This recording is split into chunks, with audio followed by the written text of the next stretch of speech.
প্রয়াত ফুটবলার পিকে বন্দ্যোপাধ্যায়ের বাড়ি।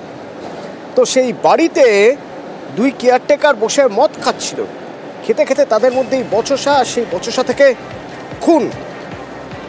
কি হয়েছিল এখনো পর্যন্ত আমরা কি জানতে পারছি? ওই বাড়ির সামনে থেকে আমার সহকর্মী রৌনক আমার সঙ্গে রয়েছে। রৌনক, কি জানতে পারছি আমরা?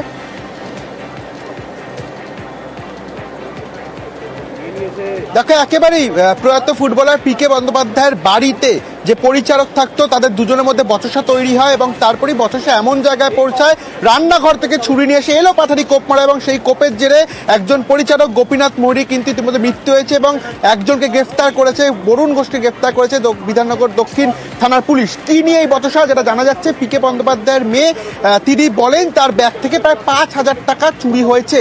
সেই কথাটি বলেন বরুণকে, কারণ বরুণ ঠিক এখানেই যে বাড়ি, সে পরিচারকের পাশাপাশি এই বাড়ির কিন্তু ড্রাইভারও ছিল।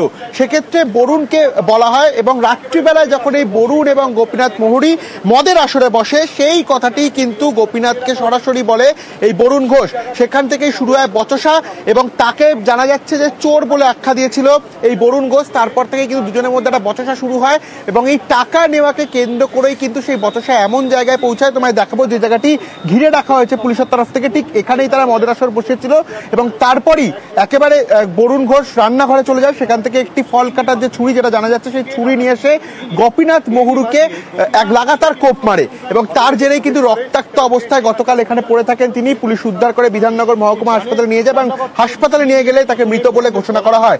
গোটা ঘটনার জেরে বরুণ ঘোষকে ইতিমধ্যে গ্রেফতার করেছে বিধাননগর দক্ষিণ থানার পুলিশ।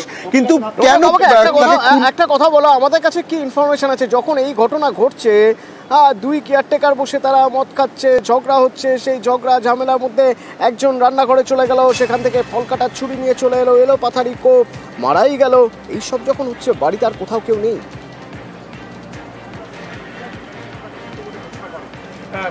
দেখো, একেবারে এই বাড়িতে কিন্তু প্রায় 5 জন পরিচারক রয়েছে। সেক্ষেত্রে এটাই প্রশ্ন যে গতকাল যখন এরকম একটা ঘটনা ঘটলো, যেটা খুনের মতো ঘটনা ঘটে গেল, সেখানে কি বাড়িতে কেউ ছিল না?